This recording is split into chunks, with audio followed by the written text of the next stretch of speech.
Hello दोस्तों, स्वागत है आपका मेरे YouTube channel study zone academy में। तो आज की वीडियो में बात करेंगे how to write perfect answer in your exam. तो अगर आप फर्स्ट ईयर में हैं तो आपकी एग्जाम 2 या 3 दिन में आने वाली है। तो बहुत सारे बच्चों को डाउट है सर कि हम ये एग्जाम कैसे लिखें, क्या चेकिंग टफ होती है, क्या कैसे। तो इसमें इस वीडियो में मैं ये बताने वाला हूं कि कैसे हम आंसर लिखें एग्जाम में कि हमें पूरे में से पूरे नंबर मिले हैं। तो चलिए वीडियो को स्टार्ट करें। तो चलिए एग्जांपल लेते हैं। तो यहां पर basic civil engineering and mechanics का एक क्वेश्चन है what is surveying, explain the various classification of surveying. Question है what is surveying, explain the various classification of surveying. सबसे पहले क्या करेंगे, क्वेश्चन को हम 3 पार्ट में डिवाइड करेंगे। क्या लिखा है, what is surveying, English the various classification of surveying. तो सबसे पहले क्या करा, हमने क्वेश्चन को 3 भाग में डिवाइड करा। पहला क्या करा, व्हाट इज सर्वेइंग।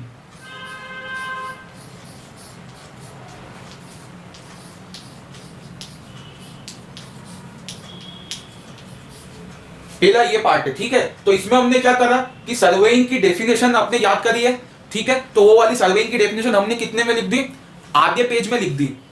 मान लीजिए कि ये कॉपी का पेज है, देखो ये इतना इतना आपके एग्जाम कॉपी का एक पेज है, ठीक है। तो यहां पे आया व्हाट इज सर्वेइंग। तो सर्वेइंग के बारे में आपने यहां पर ऐसे ऐसे लिख दिया, ठीक है। पूरा कहां तक, ये देखो इतना आधा पेज आपको किससे भरना है, व्हाट इज सर्वेइंग लिखा हुआ है। सर्वेइंग क्या होता है उसके बारे में आपको जो पता है, सर्वेइंग की डेफिनेशंस। और फिर आप इसमें ये लिख सकते हैं कि सर्वेइंग का प्रिंसिपल भी अगर आपको ऐड करना चाहे तो ऐड कर सकते हैं। देखो यहां पर बेसिक डेफिनेशन लिख दिया आपने, यहां पर आपने डेफिनेशन लिख दी व्हाट इज सर्वेइंग, कितना, हाफ पेज में आपको डेफिनेशन लिख दी है व्हाट इज सर्वेइंग। उसके बाद क्या लिखा है, English the various classification of सर्वे। तो अब क्या करना है, वेरियस सर्वे के क्लासिफिकेशन बताना है, ठीक है। तो इसमें अपन क्या करेंगे, सबसे पहले कि आधा पेज में अपनी डेफिनेशन लिख दे, ठीक है। अब जो बचा हुआ आधा पेज है इसमें क्या लिखना है, various classifications of survey are. क्या लिखना है, various classification of surveying are. एक लाइन लिख दी, ठीक है। डेफिनेशन का हिस्सा यहां तक खत्म हो गया था। फिर क्या करा, हाफ पेज में various classification of surveying are ऐसे करके लिखा अपन ने। फिर क्या करेंगे, पॉइंट वाइज लिखेंगे। यहां लिखा फर्स्ट पॉइंट, यहां लिखा सेकंड पॉइंट, यहां लिखा थर्ड पॉइंट, यहां लिखा फोर्थ पॉइंट। ऐसे 5 पॉइंट यहां पे लिख दिए, पर इन्हें एक्सप्लेन नहीं करना, सिर्फ नाम लिखना आपको कि क्या होता है। प्लेन सर्वे होता है, जियोडेटिक सर्वे होता है, फिर क्या होता है, चेन सर्वे होता है, ठीक है, कंपास सर्वे होता है। और भी जितने भी सर्वे के नाम आपको याद है, ठीक है, जितने भी सर्वे के नाम याद है सारे लिख देना का आपको। 5 या 6 सर्वेइंग के आपको यहाँ पे नाम लिख देने हैं, ठीक है। इतना आपका कवर हो गया। फिर देखते क्या करना है, आपका एक पेज पूरा भरा गया है। अब दूसरे पेज पे आ जाना है। पहले हमने क्या लिखा है, सर्वे की डेफिनेशन लिख चुके हैं, सर्वे के टाइप्स के सिर्फ नाम हमने लिख चुके हैं। एक पेज आपका उससे भरा गया है। फिर क्या करना है, यहाँ पर आपको अब जितने भी नाम लिखे आपने कम से कम 5 नाम तो आपको लिखने हैं।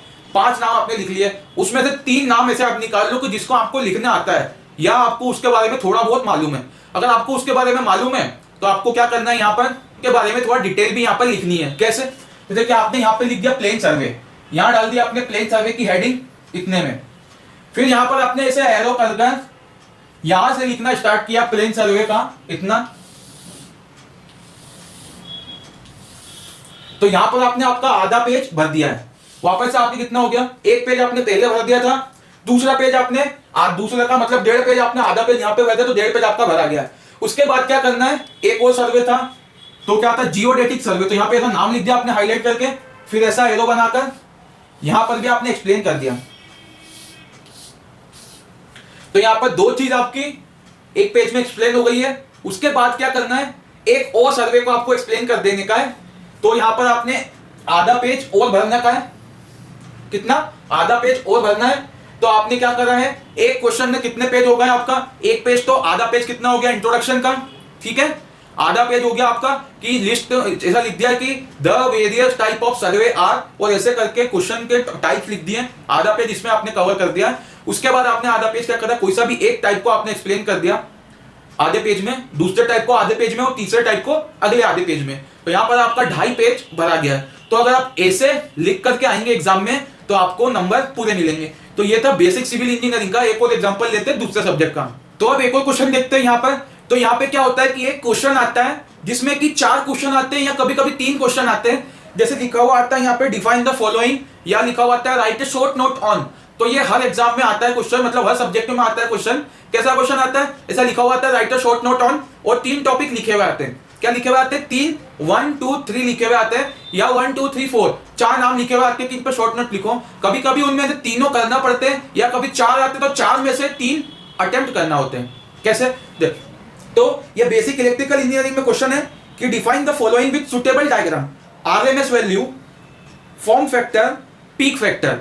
तो क्वेश्चन ऐसा था कि define the following with suitable example. तो पहला था आरएमएस वैल्यू, तो यहां पर लिख दीजिएगा बच्चे आरएमएस वैल्यू, ठीक है। उसके बारे में आपको जो कुछ भी आता है, कुछ भी आता है, आपको क्या करने का है, इतने में आपको सिर्फ इसमें 4 लाइन या 5 लाइन में आपको जो भी आता है वो लिख दीजिए। जो कुछ भी आता है मिनिमम टू मिनिमम 4 से 5 लाइन आपको लिखनी ही पड़ेगी यहां पर, ठीक है। फिर इसमें क्या बोला? Suitable diagram. तो आपने ऐसे 5 लाइन में लिख दिया, और फिर क्या करा आपने यहां पर ऐसा कुछ डायग्राम जो भी था इसका आपने यहां पर डायग्राम ऐसा बना दिया, ठीक है।